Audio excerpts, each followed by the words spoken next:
Good morning, good afternoon, good evening, and good night, depending on where in the world you are joining me from. Me, you know who I am. I am Illuminati.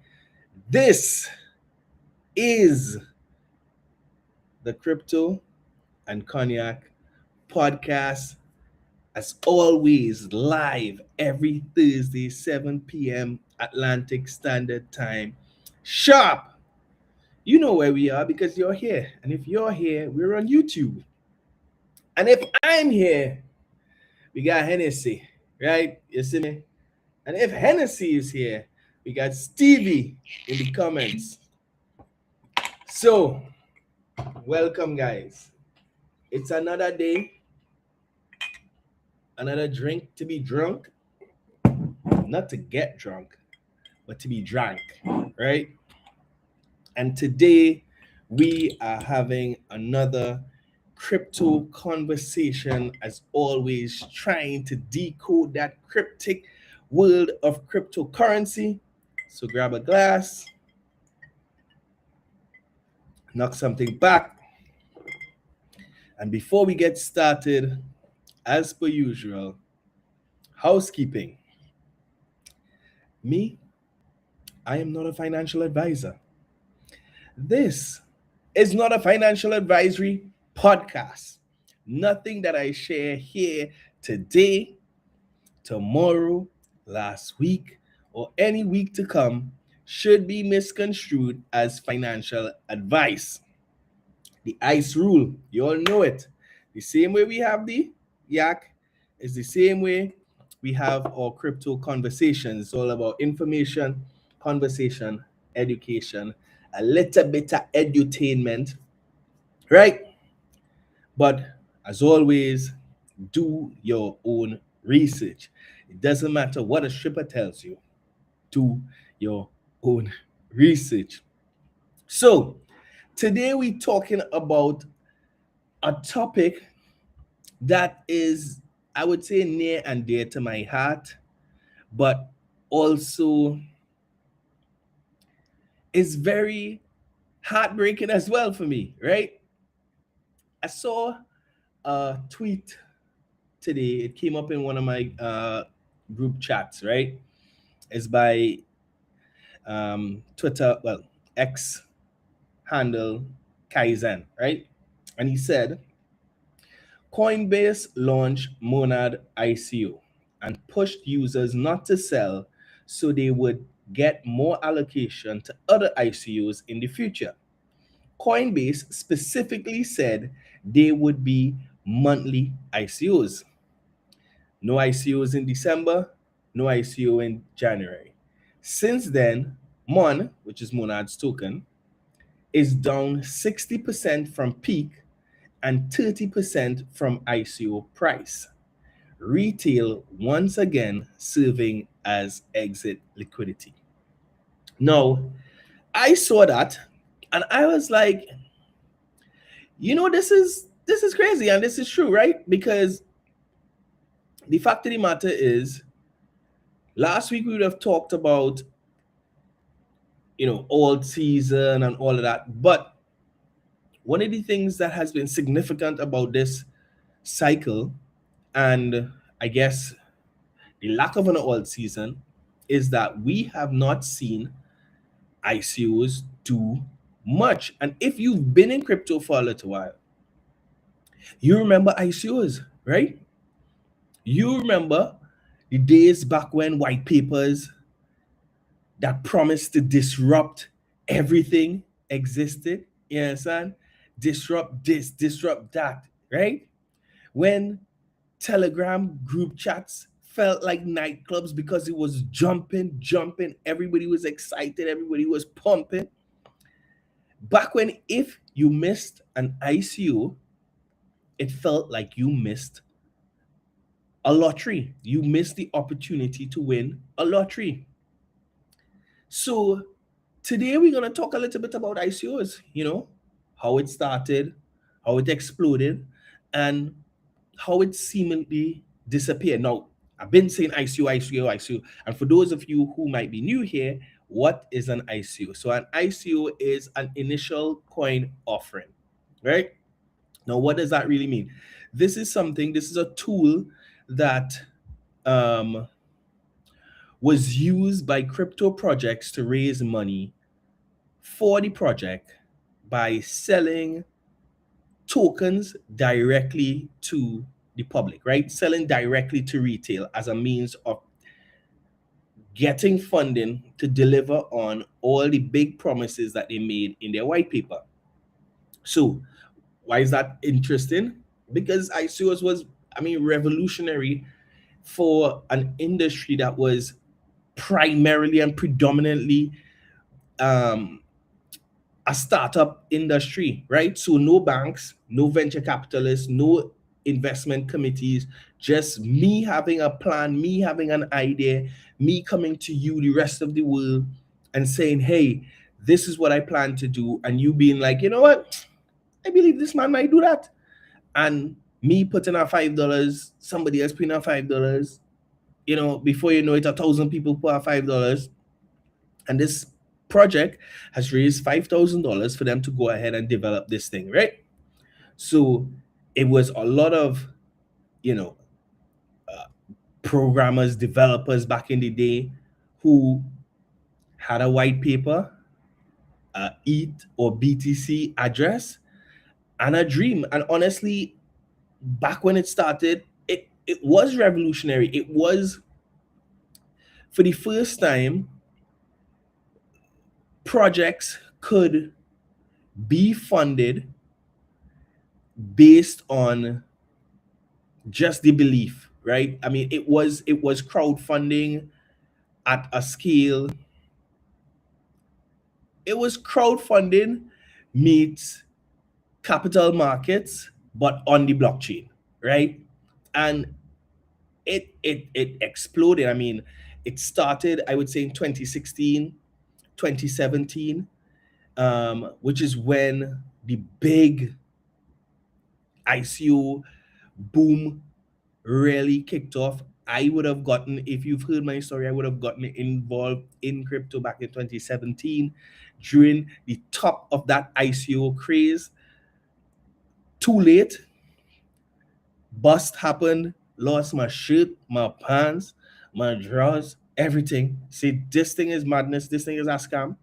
Went away, came back in 2020 with a whole different perspective, and really would have lived out and experienced a lot of my success in this crypto space during the 2020 DeFi summer, where we had not just ICOs, but we had launch pad projects that were giving retail access to ICOs in a significant way. And some of those projects is where I was able to really do some amazing things. Projects like Trust Swap, projects like the name's slipping me right now, but we would have been able to, at that point in time, get into projects at very, very early stages. And the fact is, it wasn't just me, it wasn't just people from the Caribbean, it was people from all across the world. And we saw projects raising millions of dollars, sometimes tens of millions of dollars in a matter of minutes. ICO projects were being sold out in minutes, and it felt like I said, if you missed an ICO, you missed a lottery. Speculation was going crazy. Telegram groups, like I said, were going crazy. It was amazing. It was unhinged. Sometimes you put $100 in an ICO and $1,000 in an ICO and turn into $50,000 overnight. I mean, and back then everybody thought it was a genius. Everybody thought that they could pick winners because everything basically just blew up. I mean, but of course, as with all unregulated environments, success also came with copycats, bad actors, and then outright scams where people lost their shirt, their, like I said, their pants, their drawers, like me. You understand? And What is different now, right? What is different now is that what I would say back then, you could launch a project, raise funds via an ICO without a product, without users, without any real revenue model, and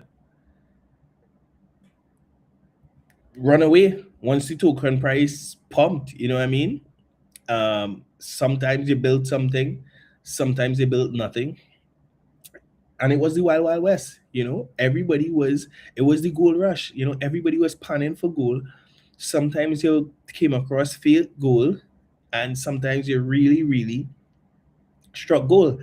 But what we've seen happen is that the entire environment around ICOs, or around the regulatory environment of the crypto market, has shifted.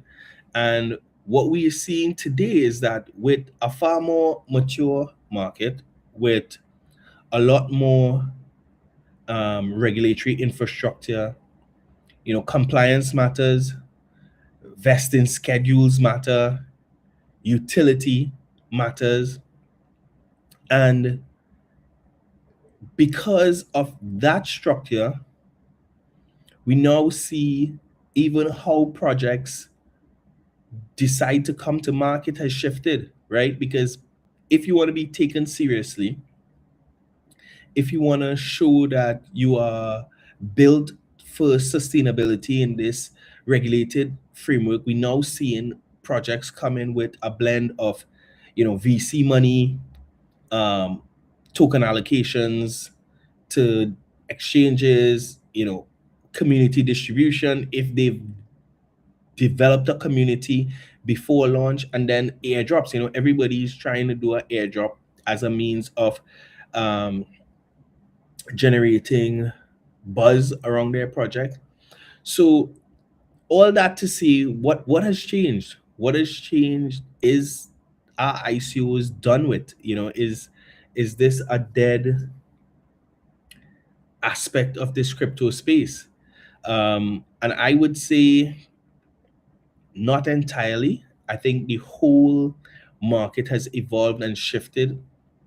And what we are seeing now is more regulated token offerings, a lot more fair launches, equity plus token hybrids.